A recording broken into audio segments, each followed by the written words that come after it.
ওম শ্রী সাইরাম। আমার আজকের নিবেদন কবিতা মিথ্যে কথা।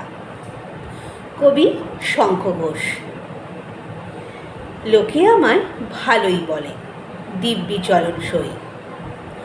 দোষের মধ্যে একটুখানি মিথ্যে কথা কই।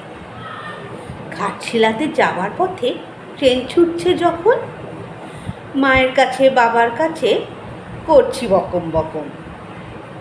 হঠাৎ দেখে মাঠের মধ্যে চলন্ত সব গাছে এক এক রকম ভঙ্গি ফোটে, এক এক রকম নাচে।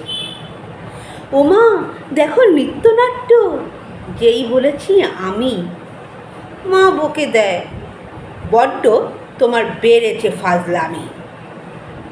চিড়িয়াখানার নাম জানো তো? আমার সেজো মেশো। আদর করে দেখিয়ে দিলেন পশুরাজের কেশর। কদিন পরে চুন খসানো দেয়াল জুড়ে একই ঠিক অবিকল সেই রকমই মূর্তি যেন দেখি।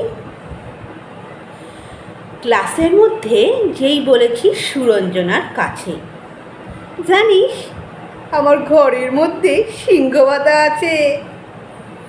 শুনতে পেয়ে দিদিমণি অমনি বলেন, শোনো, এসব কথা আবার যেন না শুনি কখনো।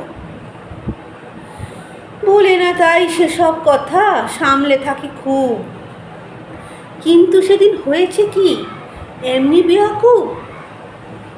আকাশ পাড়ে আবারও চোখ গিয়েছে আটকে, শরৎ মেঘে দেখতে পেলাম রবীন্দ্রনাথকে। সাইরাম।